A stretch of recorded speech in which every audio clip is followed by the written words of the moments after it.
Most welcome student. Arvind sir geographical channel में आप सबका हार्दिक अभिनंदन है। जल मंडल के इसके पहले हम लोग फर्स्ट और सेकंड पार्ट का वीडियो बनाए हैं, ये थर्ड पार्ट है। इसके अंतर्गत हम लोग ज्वार भाटा के अंतर्गत ज्वार भाटा का अध्ययन करेंगे। ज्वार भाटा किसे कहते हैं, ज्वार भाटा के प्रमुख कारण क्या है, प्रत्यक्ष ज्वार क्या है, अप्रत्यक्ष ज्वार क्या है, सिजगी क्या है, दीर्घ ज्वार क्या है और लघु ज्वार क्या है, इसके बारे में आज हम लोग विस्तृत रूप से पढ़ेंगे।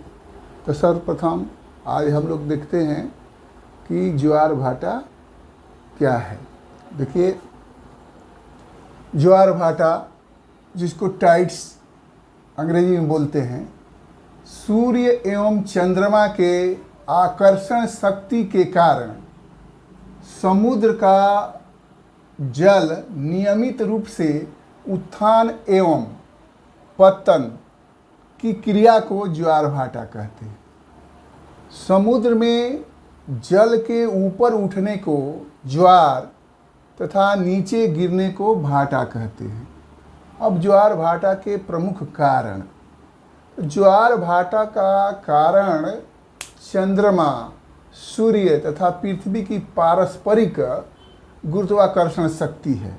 यद्यपि सूर्य चंद्रमा से बहुत बड़ा है, लेकिन हम लोग जानते हैं कि चंद्रमा के अपेक्षा सूर्य की दूरी अधिक है। इसलिए दूरी के कारण चंद्रमा का गुरुत्वाकर्षण का प्रभाव जो है सूर्य से ज़्यादा यानी दुगना पड़ता है।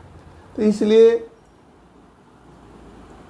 ज्वार भाटा के उत्पन्न में चंद्रमा का ज़्यादा योगदान है। तो ज्वार भाटा के उत्पन्न होने में चंद्रमा की दो शक्तियाँ पृथ्वी पर एक साथ कार्य करती है। पहली शक्ति का नाम गुरुत्वाकर्षण शक्ति या ग्रेविटेशनल फोर्स, दूसरी केंद्रापसारी शक्ति या सेंट्रीफ्यूगल फोर्सेज है। दोनों के बारे में हम लोग संक्षेप में पढ़ेंगे। हम लोग जैसे कि जानते हैं कि सर आइजैक न्यूटन ने बताया कि दो पिंडों के बीच में जो परस्पर आकर्षण बल लगता है उसको गुरुत्वाकर्षण कहते हैं। तो प्रत्येक क्रिया का ठीक विपरीत प्रतिक्रिया होता है। तो पहले गुरुत्वाकर्षण शक्ति, पृथ्वी के चंद्रमा के समीपस्थ भाग पर केंद्र की अपेक्षा गुरुत्वाकर्षण शक्ति अधिक होता है। अब यहाँ पर केंद्र है और इधर चंद्रमा है। चंद्रमा का जो समक्ष में पड़ेगा पृथ्वी का, उसे गुरुत्वाकर्षण शक्ति कहते हैं। इसके केंद्र के विपरीत इधर गुरुत्वाकर्षण शक्ति लगता है चंद्रमा के ठीक विपरीत क्षेत्र में, इधर केंद्रापसारी बल काम करता है। तो दूसरा बल जो है केंद्रापसारी बल, गुरुत्वाकर्षण शक्ति के प्रतिक्रिया में उसी के बराबर केंद्रापसारी शक्ति कार्य करती है, जो पृथ्वी के चंद्रमा के से दूर ले जाती है। कहने का मतलब है कि जल और स्थल भाग पर दोनों पर चंद्रमा का जो आकर्षण बल समान रूप से काम करता है, लेकिन जल तल होने के कारण गुरुत्वाकर्षण शक्ति के प्रभाव से स्थल की अपेक्षा जल अधिक ऊपर उठ जाता है। तो एक गुरुत्वाकर्षण बल लगेगा वहाँ पर, माने चंद्रमा के जो सामने पड़ेगा वहाँ पर जल उठता है, जिससे ज्वार उत्पन्न होता है। ठीक विपरीत भाग में जहाँ पर केंद्रापसारी बल लगता है वहाँ पर भी जल का तल ऊपर उठता है। तो अब इसके बाद ये हम लोग प्रत्यक्ष एवं अप्रत्यक्ष ज्वार इसी के माध्यम से हम लोग पढ़ेंगे। ठीक पृथ्वी के केंद्र पर चंद्रमा का गुरुत्वाकर्षण तथा केंद्रापसारी दोनों शक्तियाँ समान रूप से करती है। पृथ्वी का ये केंद्र है, यहाँ पर गुरुत्वाकर्षण शक्ति और केंद्रापसारी बल दोनों समान रूप से काम करता है। लेकिन पृथ्वी के केंद्र से चंद्रमा के समीपस्थ भाग पर चंद्रमा का गुरुत्वाकर्षण शक्ति केंद्रापसारी शक्ति के अपेक्षा अधिक होता है। इधर अधिक होगा गुरुत्वाकर्षण शक्ति, अतः यहाँ का जल चंद्रमा की ओर आकर्षित होकर के ऊपर की ओर उठ जाता है। जब ऊपर उठेगा इधर तो इसी को प्रत्यक्ष ज्वार कहते हैं। प्रत्यक्ष ज्वार या डायरेक्ट टाइड के नाम से जानते हैं। इसके ठीक विपरीत पृथ्वी के चंद्रमा के दूरस्थ भाग पर केंद्रापसारी शक्ति गुरुत्वाकर्षण शक्ति के अपेक्षा अधिक होती है। यहाँ गुरुत्वाकर्षण शक्ति की अपेक्षा यहाँ पर केंद्रापसारी शक्ति ज़्यादा होती है, अधिक होती है। अतः वहाँ का जल भी चंद्रमा से दूरस्थ हट करके ऊपर की ओर उठ जाता है। इसे अप्रत्यक्ष ज्वार कहते हैं।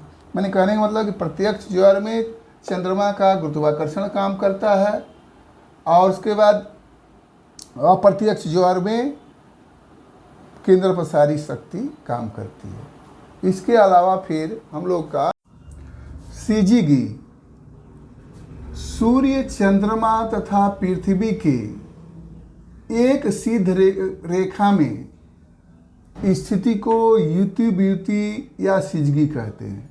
माने जब सूर्य, चंद्रमा और पृथ्वी एक स्ट्रेट लाइन में सीधी रेखा में आ जाता है तो उसे सिजगी कहते हैं। मतलब sun, moon and earth comes in a straight line. Syzygy का अर्थ होता है तीन पिंडों का एक सिध में होना। जब सूर्य, पृथ्वी और चंद्रमा एक सिध में हो जाते हैं उस स्थिति को सिजगी कहते हैं। दीर्घ ज्वार पूर्णिमा या अमावस्या के दिन सूर्य, चंद्रमा और पृथ्वी तीनों एक ही सीधी रेखा में आ जाते हैं।